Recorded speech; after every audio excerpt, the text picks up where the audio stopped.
राधा माधव कुंज बिहारी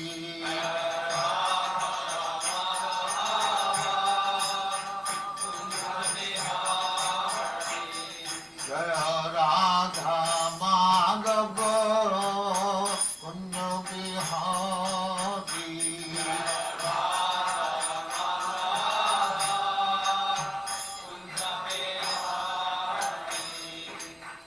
यशोदानंदन ब्रजजन रंजन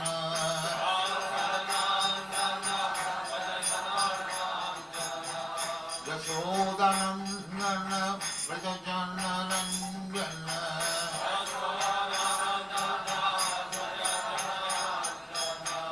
यमुना तीर बनचारी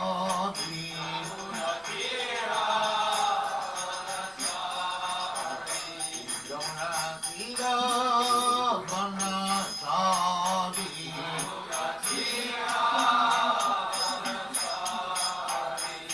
जय राधा माधव कुंज बिहारी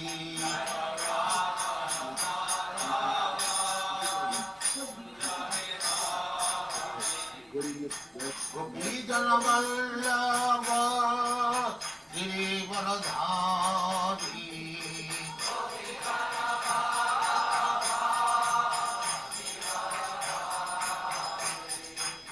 गोपीजन वल्लभ गिरिवरधारी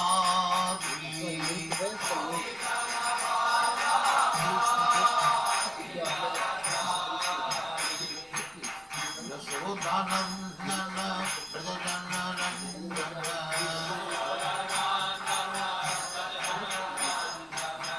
यशोदानंदन ब्रजजन रंजन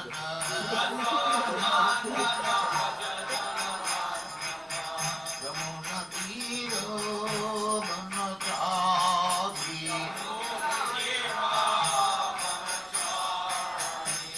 यमुना तीर बनचारी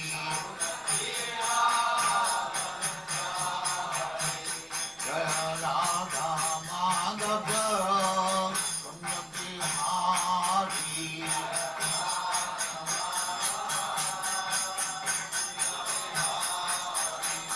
जय राधा माधव कुंज बिहारी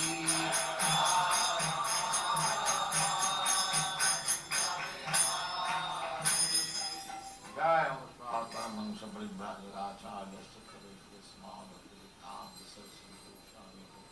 जय अनंत कोटि वैष्णव की जय रामाचार्य श्री हरिदास ठाकुर की जय प्रेम से कहो श्री कृष्ण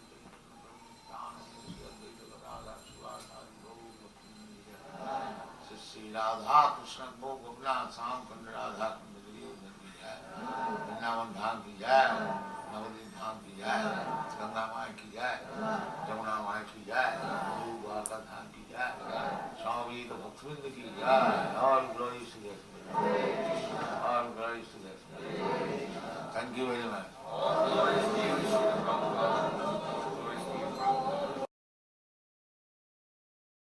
ओम नमो भगवते वासुदेवाय। ओम नमो भगवते वासुदेवाय। ओम भगवते वासुदेवाय। ओम नमो भगवते वासुदेवाय। ओम नमो भगवते वासुदेवाय। ओम नमो भगवते वासुदेवाय। नारायण नमस्कृत्य नारायणं नमस्कृत्य नरोत्तमं नरं चैव नरोत्तमं देवीं सरस्वतीं व्यासं देवीं सरस्वतीं व्यासं ततो जयमुदीरये। अष्टप्रायेषु भद्रेषु नष्टप्रायेषु भद्रेषु नित्यं भागवत सेवया नित्यं भागवत सेवया श्लोके भगवते उत्तमः श्लोके भक्तिर्भवति नैष्टिकी। भक्तिर्भवति नैष्ठिकी। हरे कृष्ण। श्रीमद् की कक्षा में माता जी आपकी वॉइस शायद थोड़ी अटक रही है, देखते हैं फिर भी। ओके ठीक है, 1 मिनट में नेटवर्क।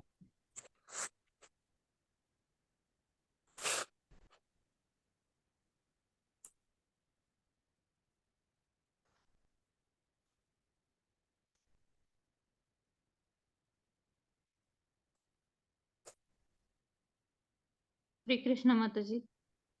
हरे कृष्ण माता जी। अभी ठीक है माता जी आवाज? जी जी। हाँ। तो ये जो हम डेली ये श्लोक पढ़ते हैं, नित्यम भागवत सेवया, कि ये जो है हमें रोज भागवतम की कक्षा क्यों अटेंड करनी चाहिए। कल का श्लोक जो था वो प्रभुपाद जी ने और दूसरे तात्पर्यों में से हमें पढ़ने के लिए बोला है, तो हम उसको पढ़ेंगे पहले। जो कल का हमने अंतिम श्लोक छोड़ा था, जो ये ऋत्विज है, ऋत्विज जो भगवान के लिए प्रेयर्स कर रहे हैं, गा रहे हैं, तो उसमें ये जो 12वां श्लोक था उसमें बोल रहे हैं कि संभव है कि हम कप कपाने, भूखे रहने, गिरने, जम्बाई लेने या ज्वर के कारण, मृत्यु के समय शोचनीय रुग्ण अवस्था में रहने के कारण आपके नाम का स्मरण न कर पाए। तो अंते नारायण स्मृति हमने तात्पर्य में पढ़ा था, प्रभुपाद जी बोले कि अंते नारायण स्मृति यानी भगवान के नाम, रूप, गुण, लीला, इन सभी का स्मरण जो होना है, मृत्यु समय जो स्मरण होना है, अगर वो स्मरण होता है तो हमारे पूरे जीवन में हमने जो भी साधना की हो, जितनी भी भक्ति की हो, तो वो उसका यश वही है कि मृत्यु के समय हमें कुछ याद आ पाए। तो हमेशा जो है हमने आगे ये भी देखा कि हमें भगवान के चरणों में हमेशा हमें प्रार्थना करनी चाहिए, गुरु आचार्यों के चरणों में हमेशा प्रार्थना करनी चाहिए कि मृत्यु समय जो है हमें भगवान याद आए। तो प्रभुपाद जी ने तात्पर्य के अंतिम लाइन में हमारे लिए बोला था कि इस प्रसंग के लिए हमें श्रीमद् भागवत 6.2.9, 10 और 14, 15 ये छठे स्कंद का दूसरा अध्याय, 9वां, 10वां, 10वां, 14वां और 15वां, ये 4 श्लोक पढ़ने के लिए बोले हैं प्रभु जी, प्रभुपाद जी। तो हम इसको देखेंगे। मैं स्क्रीन शेयर करती हूँ।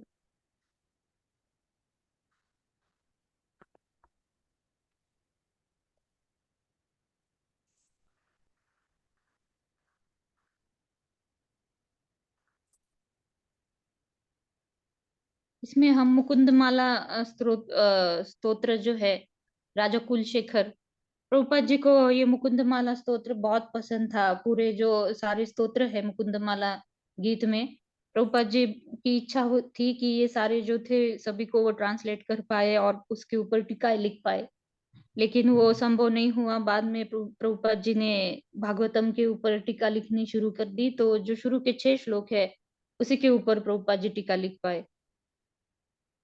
लेकिन बाद में जो उनके डिसाइपल्स थे उन्होंने ये मुकुंदमाला स्तोत्र जो है वो पूरा किया,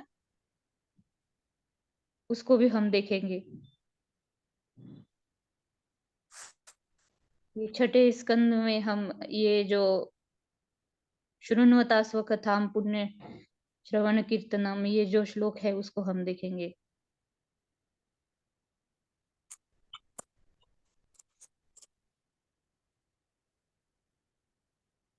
इसमें पीडीएफ में थोड़ा गड़बड़ी है, ये 6.2.9 ऐसा है ये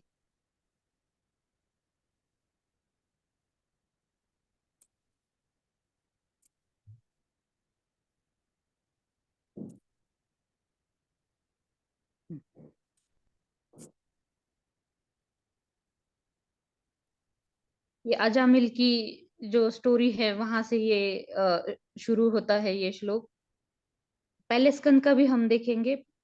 ये शृण्वता स्वकथाम जो है वो पहले स्कंद का है, लेकिन अभी हम जो है छठे स्कंद का दूसरा अध्याय का 9वां और 10वां श्लोक देखेंगे। कि यहाँ पर लिख रहे हैं पढ़वाइए माता जी किसी से ये इसका भावार्थ। हरे कृष्ण माता हरे जी, कृष्ण फॉन्ट संदीप। साइज बहुत कम है माता जी। ओके, मैं हाँ हरे जम कृष्णा। अभी ठीक है। जी माता जी। माता जी मुझे तो ठीक लग रही है आपकी आवाज़ वैसे। हरे हाँ कृष्णा। अभी ठीक शिला है आप। प्रभुपाद की जय। भगवान माता जी ये शब्दार्थ भी नहीं पढ़ना नहीं है? अच्छा। नहीं, हाँ अर्थ कर। भगवान विष्णु के नाम का कीर्तन सोना या अन्य मूल्यवान वस्तुओं के चोर, शराबी, मित्र या संबंधी के साथ विश्वासघात करने वाले, ब्राह्मण के हत्यारे अथवा अपने गुरु अथवा अन्य श्रेष्ठ जन की पत्नी के साथ संभोग करने वाले के लिए प्रायश्चित की सर्वोत्तम विधि है। स्त्रियों, राजा या अपने पिता के हत्यारे, गौओं का वध करने वाले तथा अन्य सारे पापी लोगों के लिए भी प्रायश्चित की यही सर्वोत्तम विधि है।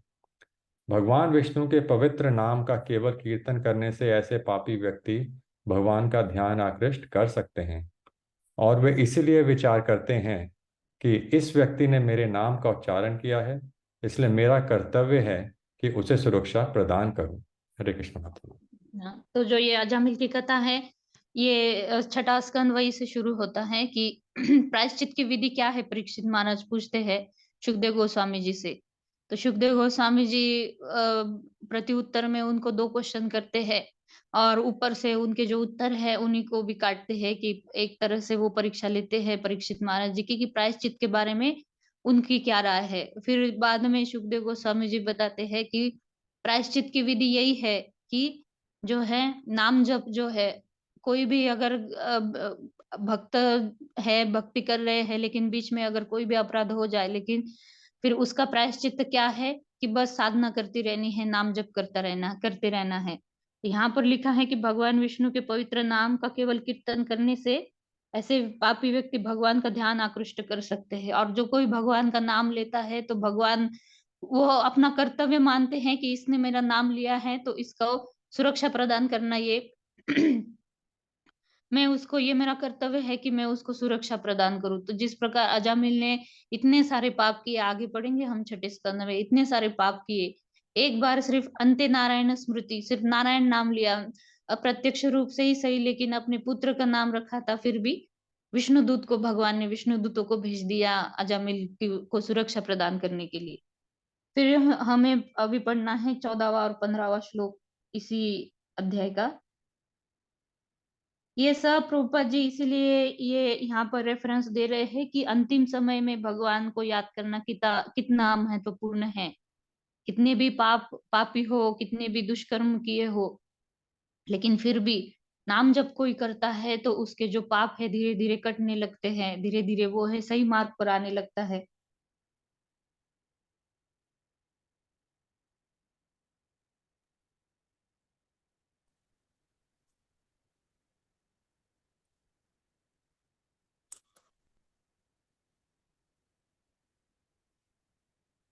ये इसमें 14वें श्लोक में दिया है, जो व्यक्ति भगवान नाम का कीर्तन करता है उसे तुरंत अनगिनत पापों के फलों से मुक्त कर दिया जाता है, भले ही उसने यह कीर्तन अप्रत्यक्ष रूप में कुछ अन्य संकेत करने के लिए, परिहास में, संगीतमय मनोरंजन के लिए अथवा उपेक्षा भाव से क्यों न किया हो।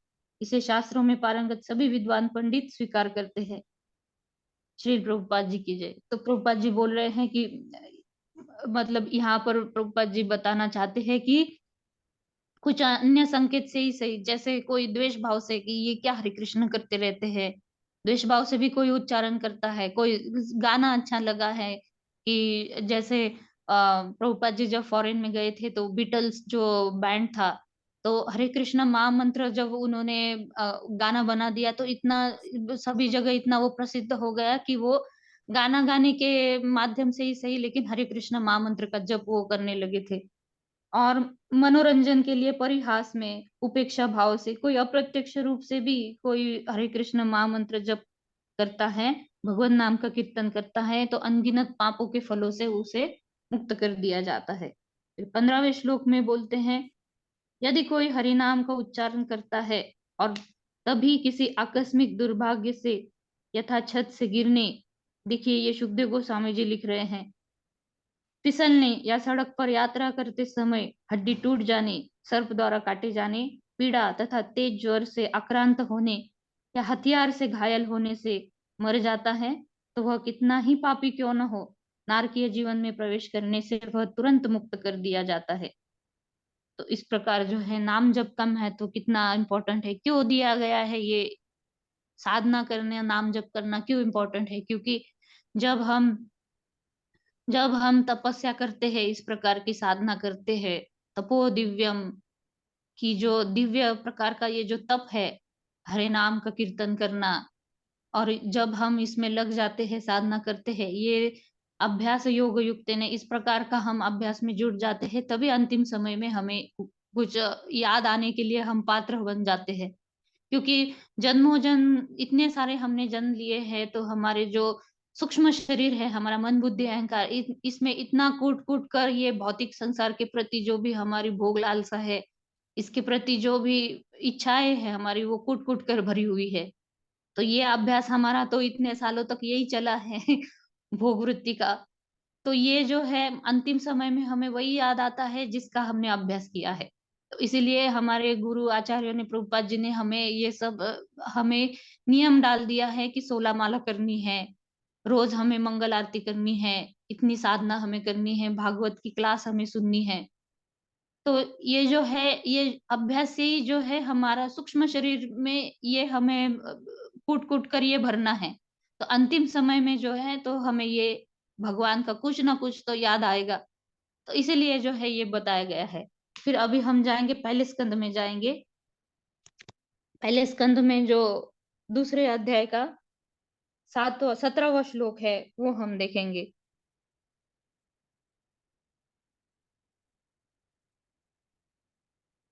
वो भी श्लोक बहुत सुंदर है।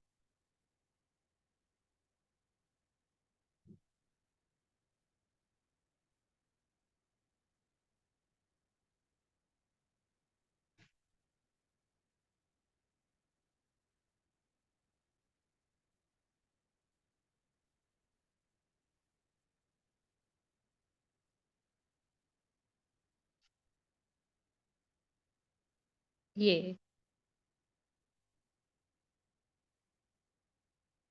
शृण्वतां स्वकतः कृष्णः पुण्यश्रवण कीर्तनः हृदयन्तस्तोभ्य अभद्राणि विधुनोति सुहृत्सताम्। माता जी अनुवाद और तात्पर्य पढ़वाइए।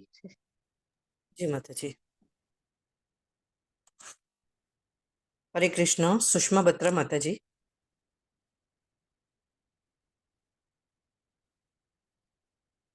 हरे कृष्ण। सुषमा बत्रा माता जी अनम्यूट करें।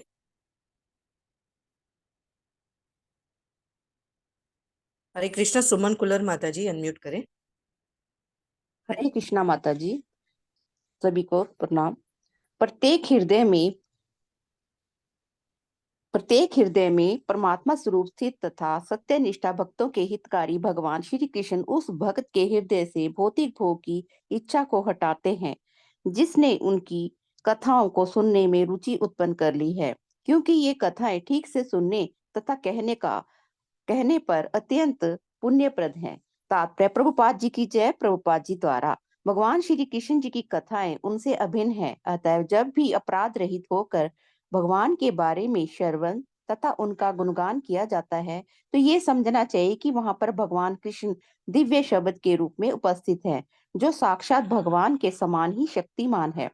श्री चैतन्य महाप्रभु अपने शिष्टाक में स्पष्ट रूप से घोषित करते हैं कि भगवान के पवित्र नाम में भगवान की सारी शक्तियां निहित हैं और उन्होंने अपने असंख्य नामों की शक्ति प्रदान की है। इसके लिए कोई समय विधि निश्चित नहीं है।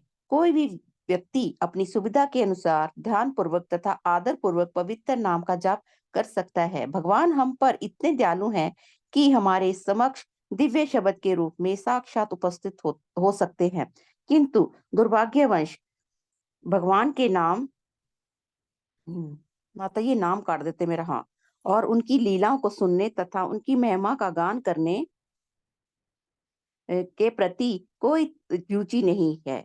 हम पहले ही पवित्र शब्द के श्रवण तथा कीर्तन के प्रति रुचि उत्पन्न करने के विषय में बता चुके हैं। इसे भगवान के शुद्ध भक्तों की सेवा करके प्राप्त किया जा सकता है। भगवान अपने भक्तों के साथ परस्पर आदान प्रदान करते हैं। जब भगवान देखते हैं कि भक्त उनकी सेवा में प्रवेश पाने के लिए पूर्ण निष्ठा से तत्पर है और फलस्वरूप उनके विषय में सुनने का इच्छुक है, तो वह भक्त के भीतर से इस तरह से कार्य करते हैं कि भक्त उनके सरलता से वापस चला जाए और भगवान हमारे अपेक्षा अधिक उत्सुक हैं कि हम उनके पास वापस जाएं। किंतु इसमें इसमें से अधिकांश भगवान के धाम में वापस नहीं जाना चाहते। केवल कुछ ही ऐसे हैं जो भगवान के पास जाना चाहते हैं। किंतु जो कोई भी भागवत धाम में वापस जाना चाहता है, श्री कृष्ण सब तरह से उनकी सहायता करते हैं। कोई जब तक भगवान के धाम में प्रवेश नहीं हो सकता, तब तक ही समस्त प्रकार के पापों से मुक्त ना हुआ जाए। क्यों? भौतिक पाप हमारे द्वारा पाप भौतिक प्राकृतिक और प्रभुत्व पाप प्राप्त करने की इच्छाओं के फलस्वरूप उत्पन्न होते हैं। ऐसी इच्छाओं से पिंड छुड़ा पाना बहुत कठिन है। भगत के लिए भगवत धाम वापस जाने के मार्ग में कामनी तथा कंचन मुख्य बाधाएं हैं। भक्ति पथ के अनेक दिग्गज इन प्रलोभनों के शिकार हो जाते हैं और इस प्रकार से मुक्ति पथ से लौट आते हैं। किंतु जब स्वयं भगवान मनुष्य की सहायता करते हैं, तो भगवान की कृपा से सारी प्रक्रियाएं सुलभ हो जाती हैं। कामनी तथा कंचन के संघर्ष में आकर अशांत होना कोई आश्चर्य की बात नहीं है, क्योंकि प्रत्येक जीव उसे लाने के समय में व्यवहारिक दृष्टि से कहे तो अनादिकाल में ऐसी वस्तुओं से जुड़ा रहा है और बेगानी प्रकृति से छुटकारा पाने में समय लगता है। किंतु यदि कोई भगवान के यश का श्रवण करने में जुट जाता है, तो धीरे धीरे उसे अपनी असली स्थिति की अनुभूति हो जाती है। भगवत कृपा से ऐसे भक्त को प्रचुर शक्ति प्राप्त होती है, जिससे वे विघ्नों से अपनी रक्षा कर सकता है और सारे अनर्थ उसके मस्तिष्क से क्रमशः दूर हो जाते हैं। हरे हरे कृष्णा माता जी। धन्यवाद माता जी। हरे ये कृष्णा। जो है शृण्वताम सुखताम, जो है श्लोक, शृण्वताम सुखतः कृष्ण पुण्य श्रवण कीर्तनः। तो शृण्वताम, जिन्होंने ये कथा सुनने की रुचि उत्पन्न कर ली है और जो कीर्तन कर रहे, सततम कीर्तयन्तो मां, जो भगवान के नाम रूप गुण लीला इत्यादि का श्रवण कीर्तन करने में जिन्होंने रुचि उत्पन्न कर ली है, तो भगवान क्या करते हैं, उसके हृदय की जो भौतिक भोग की इच्छा है उसके हटाते हैं भगवान। और ये जो है, ये सुनना कीर्तन करना, ये अत्यंत पुण्यप्रद है, सारे पाप कर्मों के फलों को ये नष्ट कर सकता है। तो ये जो है, ये रुचि तभी बढ़ती है जब हमारे पाप कर्म जो है धीरे धीरे कटने लगते हैं। ये कैसे रुचि उत्पन्न होती है? जब हम भक्तों के संग में जुड़ते हैं, किसी भक्त की हमारे ऊपर अज्ञात स्वीकृति अगर हमें मिलती है, तो ये जो है धीरे धीरे हम इसके सुनने के लिए हम रुचि उत्पन्न कर लेते हैं। तो ये जो शृण्वताम, सुनना बहुत जरूरी है इसके लिए। गोपियां जो थी, गोपी इसीलिए बोला जाता है कि गो मतलब इंद्रिया और पी यानी पीना। गोपियां अपने सारे इंद्रियों से जो है भगवान के नाम रूप गुण लीला इस सभी के बारे में गोपियां दिन भर 24 घंटे भगवान उन्हीं का स्मरण चिंतन करती थी, उनकी लीलाएं देखती थी और देखने के लिए तो इतनी आतुर होती थी गोपियां। इस प्रकार जो है हमें भी हमारे इंद्रियों से ये पीना है भगवान के नाम रूप गुण लीला, इन सभी के बारे में चर्चा हो रही है, पढ़ रहे हैं, सुन रहे हैं, इसको हमें पीना है। सबसे पहले हमें कहाँ से पीना है? कानों से पीना है इसको। गोपी भाव में अगर जाना है तो इसको हमें पीना पड़ेगा, ध्यान से सुनना पड़ेगा, नाम जप है वो ध्यान से करना पड़ेगा। भगवान के नाम रूप गुण लीला की चर्चा हो रही है, ध्यान से हमें उसको सुनना चाहिए। हम सबसे पहले हम कानों से पी सकते हैं, आंखों से पीना जो है वो विग्रह हम भगवान के देख सकते हैं, और साक्षात भगवान की लीला में प्रविष्ट होना तो वो भक्ति का बहुत आगे का स्तर है। तो और आगे का जो श्लोक है हम हर रोज हम पढ़ते हैं, अष्टप्रायेषु भद्रेषु नित्यम भागवत सेवया भगवती उत्तम श्लोके भक्तिर्भवति नेष्ट की। भागवत की कक्षा में नियमित उपस्थित रहने, ये कौन बोल रहे हैं? सुखदेव गोस्वामी जी बोल रहे हैं। नित्यम भागवत सेवया, रोज भागवत की कक्षा में उपस्थित रहना है तथा शुद्ध भक्त की सेवा करने से हृदय के सारे दुख लगभग पूर्णता विनष्ट हो जाते हैं और पुण्य श्लोक भगवान में अटल प्रेम भक्ति स्थापित हो जाती है, जिनकी प्रशंसा दिव्य गीतों से की जाती है। उत्तम श्लोक, इतने सारे भक्त उत्तम श्लोक गा रहे हैं भगवान की प्रशंसा के लिए। तो हम अगर हर रोज भागवतम की कक्षा में हम उपस्थित होते हैं, ठीक है सुबह का समय है या फिर शाम कोई क्लास रहती है, लेकिन अगर कितने भी बिजी हो, अगर हम सुन रहे हैं काम करते वक्त, हम सुन रहे हैं, उसमें से एक भी शब्द, एक भी वाक्य अगर हमारे कानों में जा रहा है, हम हमारे कानों से पी रहे हैं, तो कितना पुण्यप्रद है ये सब सुनना। भगवान का नाम भी अगर कानों से हमारे जा रहा है अंदर, तो ये बहुत पुण्यप्रद है। इसलिए नित्यम भागवत सेवया, रोज जो है भागवतम की कक्षा अटेंड करनी बहुत जरूरी है रोज, क्योंकि भागवतम जो है, ये भागवतम में इतनी शक्ति है श्रीमद् भागवत में कि ये जो है हमें भगवत दर्शन करा पाए। तो इस प्रकार जो है अंते नारायण स्मृति, तो हम नित्यम जो भागवत सेवया है, या फिर भक्तों की सेवा है, या फिर विग्रहों की सेवा है, नित्य हम रोज करते हैं, नाम जप की सेवा है, ऐसी सेवा में हम रोज लगते हैं, तो अंते नारायण स्मृति, तो अंतिम समय, मृत्यु समय जो है भगवान को याद कर पाना हमारे लिए बहुत सरल हो जाएगा। तो इसमें जो मैं बोल रही थी मुकुंद माला स्तोत्र, तो उसमें से हम देखेंगे बहुत सुंदर कुलशेखर जी भी बोलते हैं कि जो है अभी मृत्यु के समय पता नहीं कैसी अवस्था होगी, जैसे यहाँ पर भी ऋत्विज बोल रहे हैं। मैंने उसको ग्रुप में भेजा है मुकुंदमाला स्तोत्र का, आप वहां से देख सकते हैं, क्योंकि फोटो शेयर किए हैं तो वहाँ यहाँ पर शेयर करके वो ब्लर हो जाएगा, आप वहां से देख सकते हैं ग्रुप में। कि कुलशेखर जी बोल रहे हैं कि अभी मृत्यु के समय जो है गला रुंध जाएगा, वात और पित्त के कारण जो है आवाज नहीं निकल पाएगी, तो अच्छा है मैं अभी आपको जो कीर्तन कर रहा हूँ, जो आपका भजन कर रहा हूँ, तो अच्छा हो मृत्यु मुझे अभी प्राप्त हो। तो इस प्रकार जो है भक्तों का भाव जो है वो इस प्रकार का होता है। तो राजा कुलशेखर जी बोलते हैं, आप मेरे साथ उसको दोहराइए। ग्रुप में मैंने शेयर किया है श्लोक, आप ग्रुप में देखिए। कृष्ण त्वदीय पद पंकज पंजरान्तम, बोलिए कृष्णस्वदीय पद पदपङ्कजपञ्जरातम् अद्यैव मे विशतु मानसराजहंसः। मध्यैव मे विशतु विशतु मानसराजहंसः। मानसराजहंसः। प्राण प्रयाण समये कफवात पित्ते, प्रयाण समये समये कफवातपित्ते कपवातपित्ते कंठावरोधन विधौ स्मरणं प्रस्ते।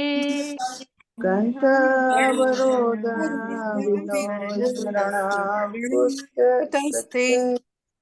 ये प्रभुपाद जी का बहुत फेवरेट श्लोक है, बहुत सारे उन्होंने अम, अपने लेक्चर्स में बहुत जगह प्रभुपाद जी ने कोट किया है, अपने पुस्तकों में भी ये प्रभुपाद जी ने बहुत जगह लिखा है कि कुलशेखर जी बोल रहे हैं कि हे भगवान कृष्ण, इस समय मेरा मन जो है, मन रूपी राजहंस में, म्यूट कर लीजिए कृपया,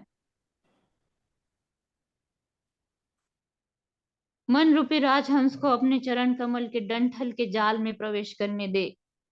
मृत्यु के समय जब मेरा गला कफ वात तथा पित्त से अवरुद्ध हो जाएगा, प्राण प्रयाण समय कपवात पित्ते, प्राण प्रयाण होते समय, प्राण के निकल जाने के वक्त जो प्रयाण काल है, तो उस समय जो है कफ वात पित्त से गला अवरुद्ध हो जाएगा। हम देखते हैं बहुत बार कि जब मृत्यु का समय आता है तो गले से आवाज निकलती है एक, और वो आवाज निकलने के बाद जो है वो जो है डेथ हो जाती है किसी की, तो गला रुंध जाता है और आवाज नहीं निकलती। तब मेरे लिए आपका स्मरण करना कैसे संभव हो सकता है? अच्छा है कि जो मृत्यु है मुझे अभी प्राप्त हो। तो इसमें जो है प्रभुपाद, मैंने उसको पूरा श्लोक का जो तात्पर्य है लिखा हुआ वो मैंने भेज दिया है, आप बाद में उसको पूरा पढ़ लीजिए, बहुत सुंदर है इसका तात्पर्य। तो इसमें कुलशेखर जी का ये भाव है कि ऐसा अच्छा हो कि मैं आपके चरण कमलों के चिंतन करता हुआ मैं अभी मर जाऊं, क्योंकि पता नहीं बाद में मृत्यु समय याद आ पाएंगे नहीं आ पाएंगे। तो इस प्रकार जो है, इस प्रकार कुलशेखर जी प्रार्थना कर रहे हैं। तो ऐसे बहुत सारे श्लोक हैं, बहुत सारे भक्त गाते हैं। तो इतने हमने चर्चा की है, फिर आगे बढ़ेंगे हम। जैसे भगवत गीता का 7.28 श्लोक है, वो भी इसी को सूचित करता है। तो इस प्रकार, और एक महाभारत का भी मैंने एक श्लोक ग्रुप में भेजा है, वो भी बहुत सुंदर है। वो कि इसमें जब यमराज जी को, जब यमराज जी प्रश्न करते हैं युधिष्ठिर महाराज जी को, बहुत सारे प्रश्न करते हैं, तो युधिष्ठिर महाराज जी को प्रश्न पूछते हैं, इस जगत में सर्वाधिक जो है आश्चर्यजनक वस्तु क्या है? तो तब युधिष्ठिर महाराज जी उत्तर देते हैं कि अहन्याहनि भूतानि गच्छन्ति यमालयम शेषाः स्थावरम इच्छन्ति किम आश्चर्य मतः परम। इस संसार में जो है प्रतिदिन असंख्य जीव जो है मृत्यु को लोक को जाते हैं, और फिर भी जो बचे रहते हैं वे यहाँ पर स्थायी पद की आकांक्षा करते हैं। देख रहे हैं, प्रभुपाद जी उपनिषद में बहुत सुंदर लिखते हैं कि देख रहे हैं कि मेरा बेटा मर रहा है, मेरी दादा मर रहा है, दादी मर रहे हैं, मेरा बाप मर रहा है, सब मर रहे हैं, फिर भी जो है वो मृत्यु को समझ नहीं पा रहे हैं। फिर भी जो बचे रहते हैं वे यहाँ पर स्थायी पद की आकांक्षा करते हैं। भला इससे बढ़कर आश्चर्य की बात और क्या हो सकती है? तो ऐसा, यही आश्चर्य है जगत में सबसे बड़ा, क्या कि जीव जो है बार बार जन्म मृत्यु के चक्कर काट रहे हैं, और बाकी जीव जो है वो देख रहे हैं। जैसे प्रभुपाद जी लिखते हैं एक जगह की जो स्लॉटर हाउस है, तो उसमें क्या होता है, बहुत सारे भेड़ बकरियों को बांध दिया जाता है, तो उसमें लाइन से जो है बकरियों को लेकर जाते हैं। तो पीछे वाली जो बकरी है वो घास चबा रही है, बहुत सारा घास डाला हुआ है, चबा रही है, चबा रही है, चबा रही है। आगे की बकरी है, उसका नंबर आए, उसको काट दिया, नेक्स्ट आएगी, ये देख रही है सिर्फ। तो इस प्रकार जो है, इस प्रकार मनुष्य जीवन मिलने पर भी जो हम देख रहे हैं कि मृत्यु हो रही है, और जो बार बार जन्म मृत्यु का चक्कर लग रहा है, चल रहा है, फिर भी जो है हम उस बकरी की तरह कटने को हम रेडी है कि अभी हमारी आयु खत्म हो जाएगी और हमारी मृत्यु आ जाएगी, फिर भी हम चबा रहे हैं, पुनः पुनश्चर्वित चर्वनानाम। शंकराचार्य लिखते हैं पुनः पुनश्चर्वित चर्वनानाम। तो ये प्रहलाद महाराज जी की स्तुति से ये श्लोक आता है शायद। तो इस प्रकार जो है हम चबाए हुए को पुनः पुनः पुनः पुनः चबा रहे हैं, लेकिन मृत्यु भी आ रही है, लेकिन हमें करना क्या है ये हमें पता नहीं है। तो इस प्रकार जो है ये भक्तों के भाव है। तो ऋत्विज भी यहाँ पर बोल रहे हैं कि मृत्यु के समय शोचनीय रुग्ण अवस्था में रहने के कारण आपके नाम का स्मरण हम न कर पाए।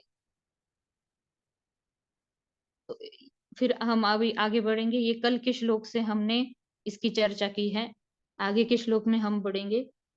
किंचायम राजर्षि अपत्य कामः चायं राजर्षि राजर्षि सपत्यकामः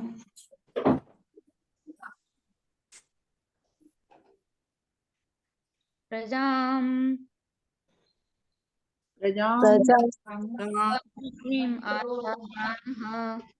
भवादि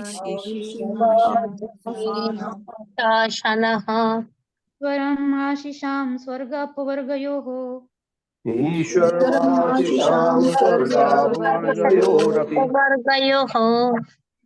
उपधावति अपि भवन्तमुपधावति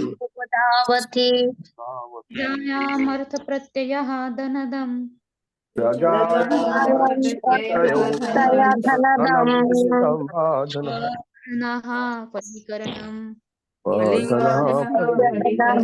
फलीकरणम्। शब्दार्थ, किंच इसके अतिरिक्त अयम यह राजऋषि ही पवित्र राजा नाभि अपत्य कामः संतान का इच्छुक, प्रजाम एक पुत्र, भवादृशिम आपके ही सदृश, आशासानः आशा युक्त, ईश्वरम परम नियंता, आशीषाम आशीर्वादों का, स्वर्ग अपवर्गयोः स्वर्गलोक तथा मुक्ति का, अपि यद्यपि भवंतम आपको, उपधावती उपासना करता है, प्रजायाम लड़के बच्चे संतान, अर्थ प्रत्यय जीवन का परम लक्ष्य मानते हुए, धनदम दानी को, इव सदृश, अधनः निर्धन पुरुष, फलीकरणम थोड़ी सी भूसी। मेरे साथ पढ़िए, हे ईश्वर, हे ईश्वर, आपके समक्ष ये महाराज नाभि है, आपके समक्ष महाराज नाभि जिनके जीवन का परम लक्ष्य जिनके जीवन का परम का परम लक्ष्य लक्ष्य परम लक्ष्य आपके ही समान पुत्र प्राप्त करना है। आपके ही आपके समान समान पुत्र प्राप्त समान करना है। पुत्र पुत्र प्राप्त प्राप्त करना करना है। है। हे भगवान, हे हे भगवान, भगवान, उसकी स्थिति उस व्यक्ति जैसी है उसकी उसकी स्थिति उस स्थिति व्यक्ति उस व्यक्ति व्यक्ति जैसी है जो एक अत्यंत धनवान पुरुष के पास जो जो एक एक धनवान अत्यंत पुरुष के धनवान पास पुरुष के पास उसके पास थोड़ा सा अन्न मांगने के लिए जाता है। थोड़ा सा अन्न मांगने के लिए जाता है। पुत्रेच्छा से ही वे आपकी उपासना कर रहे हैं। पुत्र इच्छा से इच्छा ही से ही वे उपासना अपनी कर रहे उपासना हैं। कर रहे हैं। हाँ, कर रहे हैं। यदि आप उन्हें कोई भी यद्यपि आप यद्यप आप उन्हें कोई भी उच्चस्त पद प्रदान कर सकने में समर्थ है, उच्च उच्चस्त पद पद प्रदान करने प्रदान में करने में समर्थ है, समर्थ करने है, में समर्थ है। चाहे वह स्वर्ग हो चाहे चाहे वो वो स्वर्ग स्वर्ग हो हो या भगवत धाम का मुक्ति लाभ। या या भगवत भगवत भगवान धाम धाम का का मुक्ति मुक्ति लाभ। लाभ। लाभ। हरे कृष्णा। ऋत्विज जो बोल रहे हैं, जिस प्रकार ध्रुव महाराज जी जो है वो आर्थिक लालसा के कारण भगवान का दर्शन तो कर लिए, फिर बाद में उनको लगा कि ये मैंने कैसे कांच के टुकड़े मांग लिए, जब मेरे पास जब सामने हीरा है और मैं कांच के टुकड़े मांगने गया। तो ये ऋत्विजों को जो अपेक्षा नहीं थी फिर भी भगवान का दर्शन प्राप्त हो गया। तो ऋत्विज बोल रहे हैं कि आपके जैसे पुत्र प्राप्ति भी जो है ये इच्छा ही है, ये एक तरह की भौतिक इच्छा की पुत्र प्राप्ति हो। तो लेकिन जो आप है ये इस प्रकार है, किसी धनी व्यक्ति के पास गए और क्या मांग लिया, थोड़ा सा अन्न मांग लिया खाने के लिए। तो इस प्रकार जो है ये इच्छा भी जो है ये इस प्रकार की है। लेकिन आप जो है इतने शक्तिशाली है कि आप उच्च पद किसी को दे सकते हैं, स्वर्ग प्राप्ति, या फिर जो है भगवत धाम में मुक्ति देने, मुक्ति जो है मुक्ति प्रदाता आप हो। लेकिन जो ये यज्ञ जो किया जा रहा था ये जो था पुत्र प्राप्ति के लिए, वो भगवान जैसा पुत्र प्राप्ति के लिए ये यज्ञ किया जा रहा था। तात्पर्य माता जी। हरे कृष्ण सुषमा माता जी। हरे कृष्णा माता And जी। माता जी वॉइस रेस करें, बहुत कम है। अब ठीक है माता जी? नहीं माता जी। अब हरे कृष्णा सुभद्रा माता जी। माता जी नहीं आ रही है आपकी आवाज, नेटवर्क इशू है या कुछ है? हाँ, किसी और को दे दी। जी जी। हरे कृष्णा सुभद्रा माता जी, अनम्यूट करें। हरे कृष्णा प्रभात की जय। पुरोहित कुछ कुछ झेप करने लगे थे कि राजा नाभि ईश्वर से पुत्र का वर प्राप्त करने के लिए इतना बड़ा यज्ञ कर रहे हैं। ईश्वर उन्हें स्वर्ग या वैकुंठ लोक भेज सकते थे। श्री चैतन्य महाप्रभु ने हमें शिक्षा दी है कि भगवान तक कैसे पहुंचा जाए और कैसे श्रेष्ठ वर मांगा जाए। वे कहते हैं, न धनम न जनम न सुंदरीम कविताम व जगदीश कामये। वे भगवान से कोई भौतिक वस्तु नहीं मांगना चाहते। भौतिक ऐश्वर्य का अर्थ है धन, उत्तम कुल, सुंदर पत्नी तथा अनेक अनुचर। किंतु बुद्धिमान भक्त ईश्वर से ऐसी वस्तुओं की याचना नहीं करता, बस उसकी तो प्रार्थना है, मम जन्मनि जन्मनीश्वरे भवदात भक्ति रहतु की तवई। वे ईश्वर की प्रिय सेवा में निरंतर लगे रहना चाहते हैं। वे ना तो स्वर्ग चाहते हैं न भवबंधन से मुक्ति। यदि ऐसा होता तो श्री चैतन्य महाप्रभु ने कदापि यह ना कहा होता, मम जन्मनि जन्मनि। जब तक कोई भक्त भक्त बना रहता है उसके लिए इसका कोई महत्व नहीं रहता कि वह जन्म जन्मांतर जन्म लेता रहेगा अथवा नहीं। शाश्वत स्वतंत्रता का वास्तविक अर्थ है भगवान के धाम को वापस जाना। भक्त को भौतिक वस्तुओं से कोई सरोकार नहीं रहता। यद्यपि नाभि महाराज विष्णु जैसा पुत्र चाहते थे, किंतु ईश्वर के समान पुत्र इच्छा भी इंद्रिय तृप्ति का।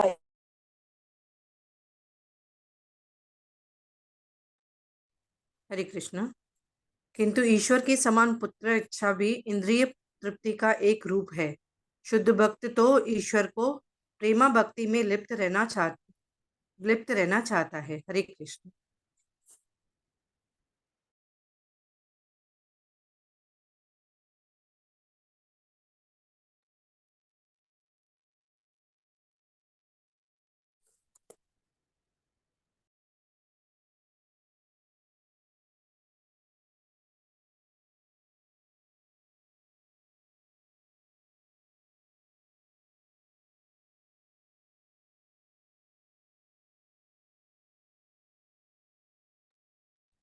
हरे कृष्ण, वॉइस आ रही है? कृष्णा नहीं। अभी आ रही है माता जी? हाँ अभी अब आ आ रही रही है। माता जी आ रहे हैं। सॉरी। तो जो शुद्ध भक्त हैं वो यहाँ पर प्रभुपाद जी लिख रहे हैं कि भगवान जैसा पुत्र प्राप्त करना भी एक भौतिक इच्छा है। शुद्ध भक्त जो होता है उसकी इच्छा क्या रहती है? मम जन्मनि जन्मनीश्वरी भवतात भक्ति अहेतु की तोई। ये जन्म में मुझे मुक्ति मिलेगी नहीं मिलेगी पता नहीं, मुझे भगवत धाम मिलेगा या फिर नरकवास मिलेगा या फिर कौन से लोक में मुझे जन्म मिलेगा, कौन से योनि में मुझे जन्म मिलेगा, उसकी उनको परवाह नहीं है। उनको क्या चाहिए? अहेतु की भक्ति, जो भगवान की अहेतु की सेवा उनको करनी है, उसके बदले कुछ भी हेतु उनका नहीं है। मुझे ये चाहिए वो चाहिए कुछ भी चाहिए, ये तो भगवान की अहेतु की कृपा हो जाएगी, भगवान हमें भगवत धाम बुला लेंगे।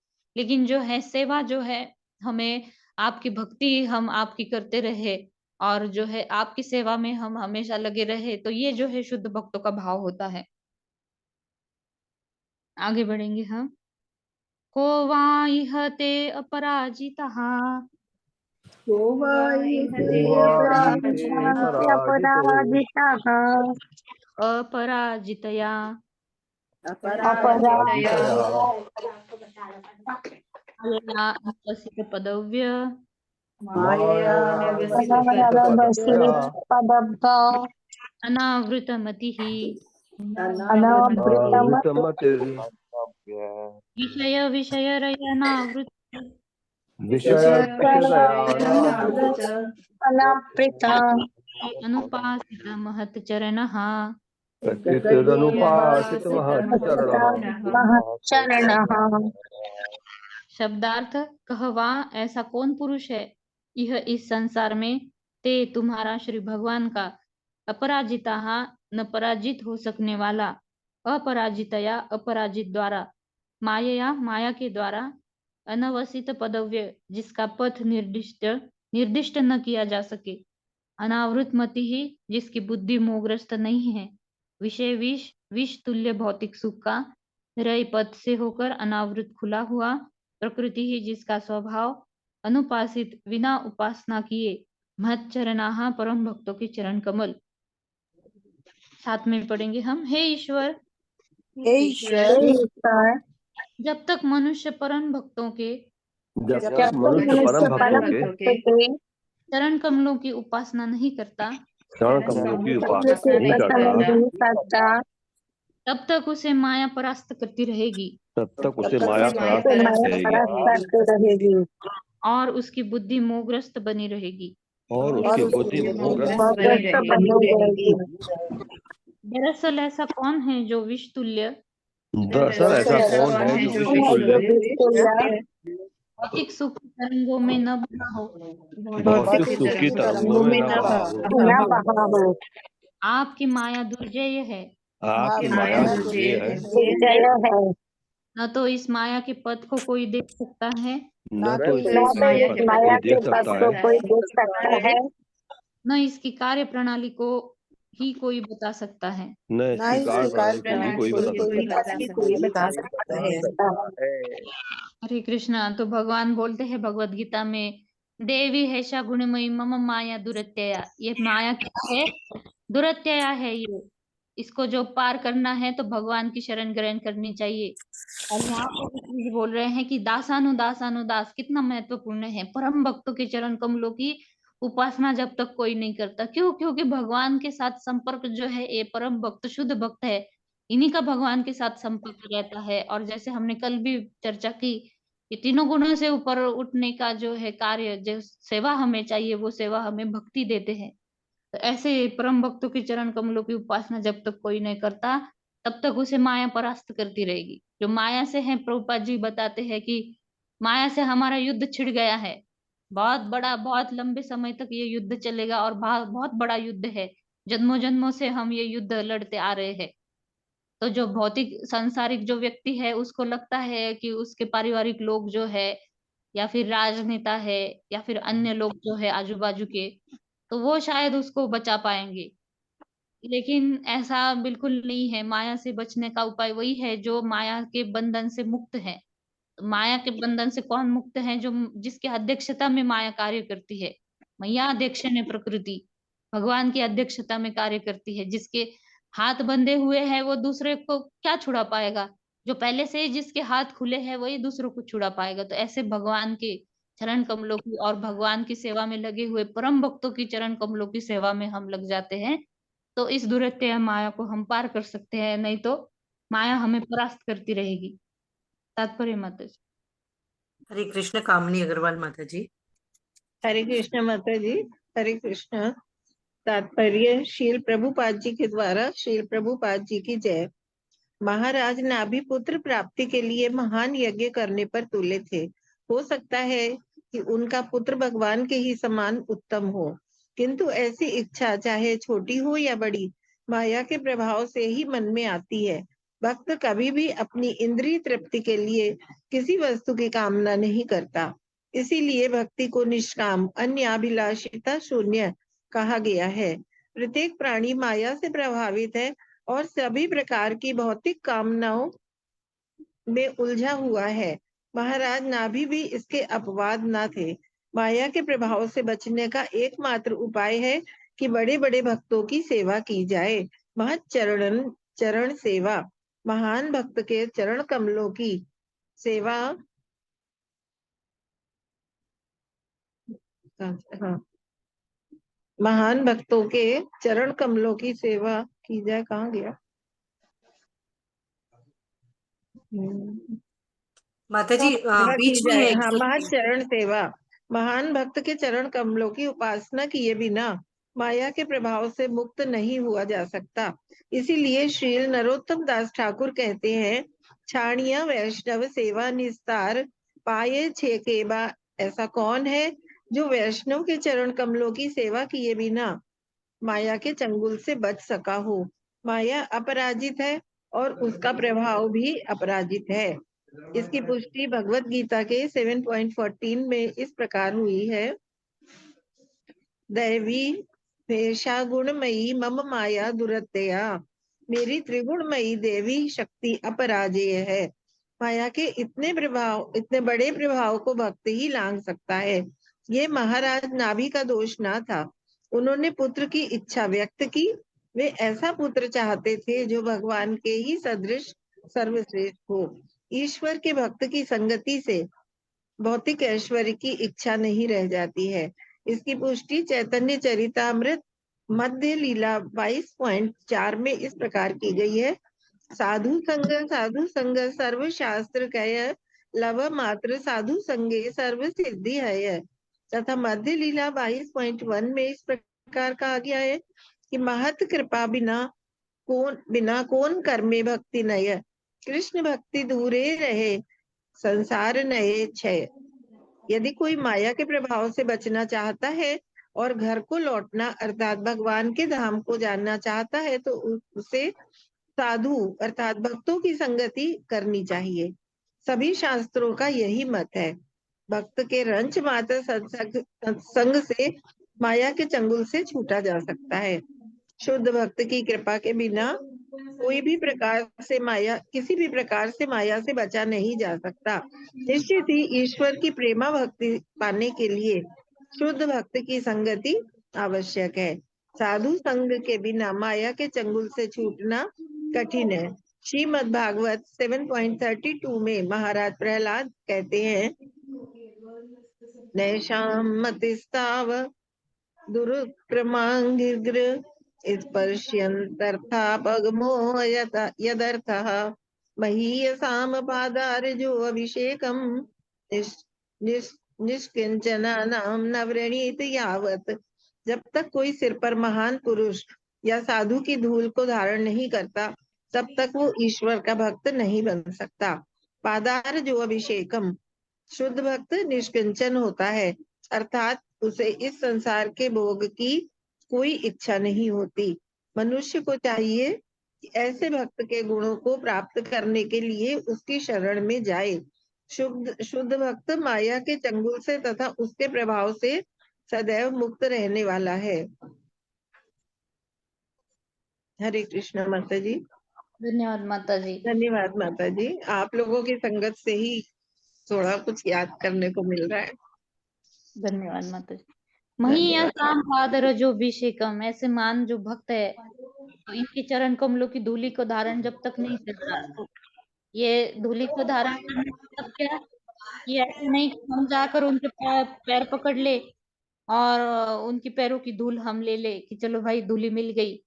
नहीं, इसके मतलब इस तत्व को समझना बहुत जरूरी है।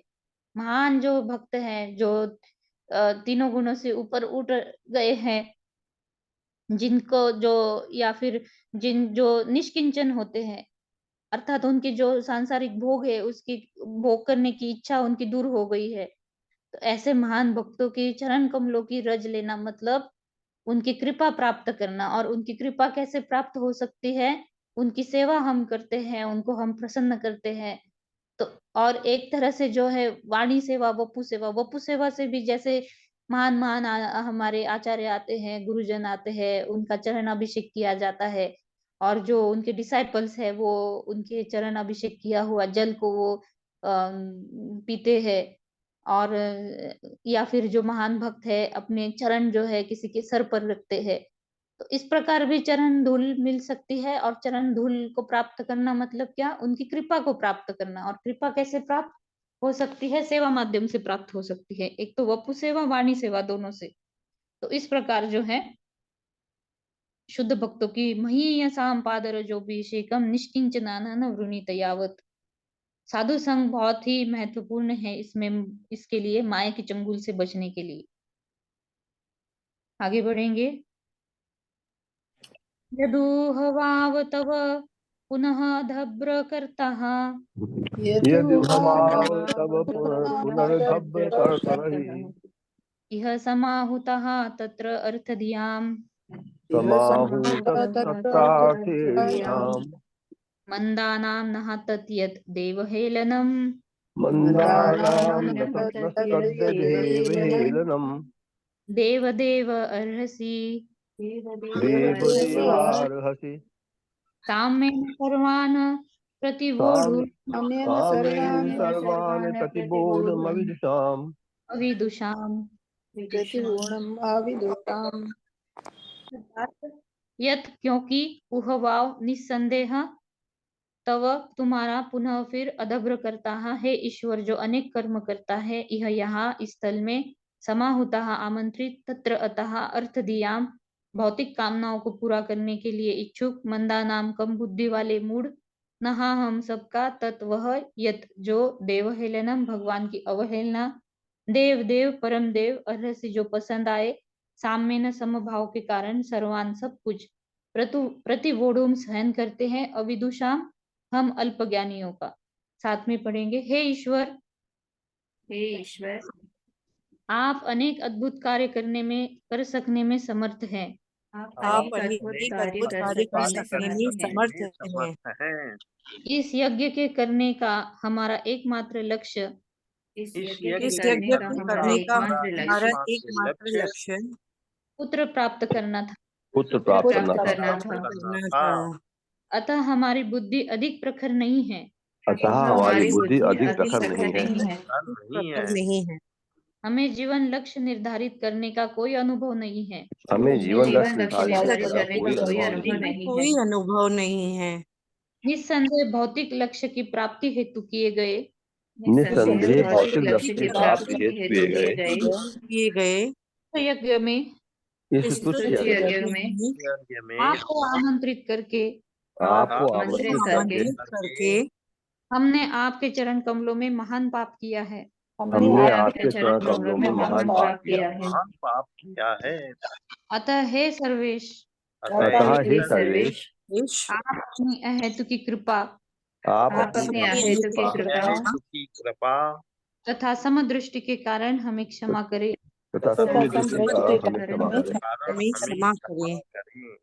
तात्पर्य माता जी। हरे कृष्ण। रीटा कथुरिया माता जी।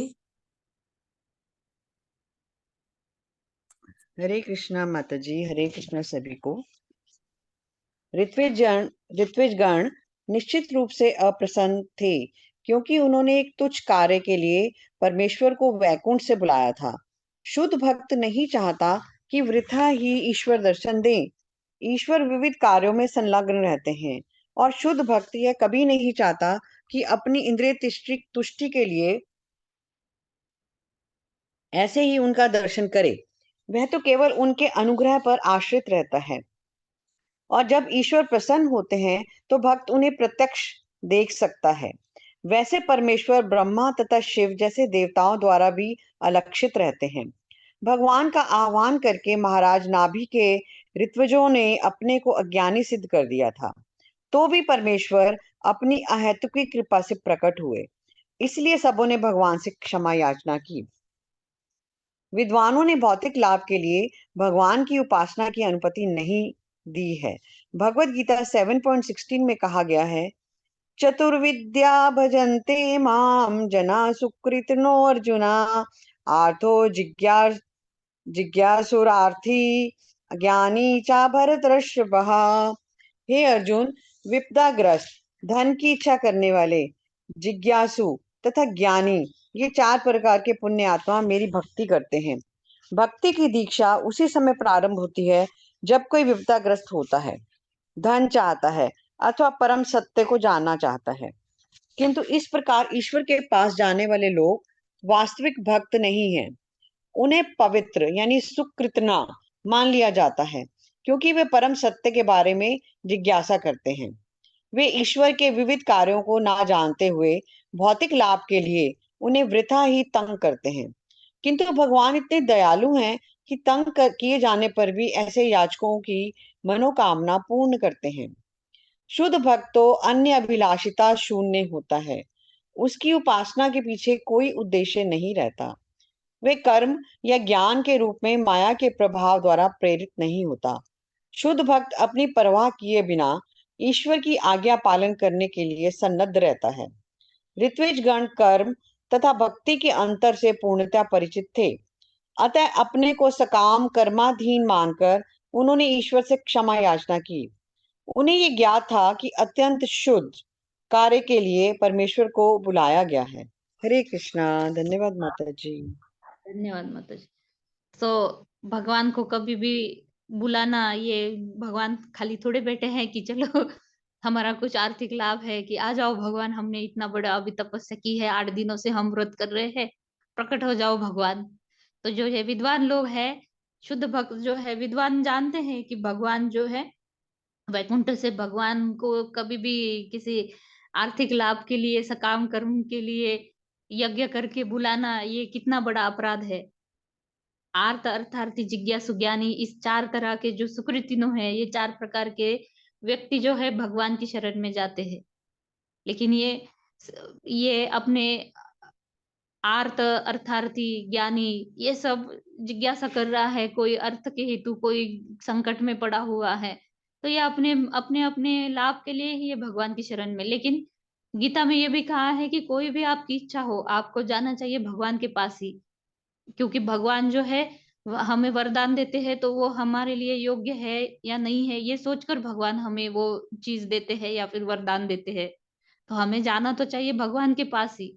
लेकिन आर्थिक लाभ के लिए ऐसे भगवान को वैकुंठ से बुलाना, ये ऋत्विज जानते हैं कि ये हमने ये अपराध किया है और ये क्षमा भी मांग रहे हैं ऋत्विज। तो इस प्रकार जो है, और शुद्ध भक्ति की भी यहाँ पर, शुद्ध भक्ति क्या है फिर, आर्त अर्थात जिज्ञासु ज्ञानी, ये शुद्ध भक्ति के ये कैटेगरी में नहीं आते। तो शुद्ध भक्त कौन होते हैं? अन्य अभिलाषिता शून्य ज्ञान कर्मादि अनावृतम आनुकूल्य न कृष्णानुशीलनम भक्तिरुत्तमा। उत्तम भक्त वही होते हैं जो अन्य कोई भी अभिलाषा नहीं है, ज्ञान कर्म इत्यादि से अनावृत रहते हैं। वो कोई भी बिना अभिलाषा के वो भगवान की सेवा करते हैं। कृष्णा अनुशीलनम, तो इस प्रकार के जो भक्त है वो शुद्ध भक्त, उत्तम भक्त होते हैं, ना कि आर्त अर्थात जिज्ञासु ज्ञानी अपने आर्थिक लाभ के लिए भगवान को बुला रहे हैं। तो इस प्रकार जो है यहाँ पर स्तुति ऋत्विजों ने, जो भगवान विष्णु प्रकट हुए चतुर्भुज रूप में, तो ऋत्विजों ने ये सारे श्लोकों में जो है भगवान की स्तुति की, और अंतिम श्लोक में जो है अपनी पात्रता, अपना जो स्तर है वो समझकर उन्होंने भगवान से क्षमा याचना भी की कि इन अपराध के लिए, इस अपराध के लिए हमें क्षमा कर दीजिए कि वैकुंठ से आप तो अपनी हेतु की कृपावश ये जो पुत्र प्राप्ति के लिए यज्ञ हो रहा था, आपके जैसे पुत्र प्राप्ति के लिए, ये तो एक तरह का सकाम कर्म है, लेकिन फिर भी अहेतु की कृपावश जो है आप यज्ञ पुरुष बनकर यहाँ पर प्रकट हुए हैं चतुर्भुज रूप में, तो ये आपकी कृपा है हमारे ऊपर और हमें इसके लिए आप क्षमा कर दीजिए, इस प्रकार ऋत्विज बोल रहे हैं। तो यहीं पर हम आज की कक्षा समाप्त करेंगे। वाञ्छाकल्पतरुभ्यश्च कृपा सिन्धुभ्यैव च पतितानां पावनेभ्यो वैष्णवेभ्यो नमो नमः। अनंत कोटि वैष्णव वृंद की जय। जय। श्रील प्रभुपाद जी की जय। नामाचार्य श्रील हरिदास ठाकुर जी की जय। श्रीमद् भागवत महापुराण की जय। जय। कृष्ण।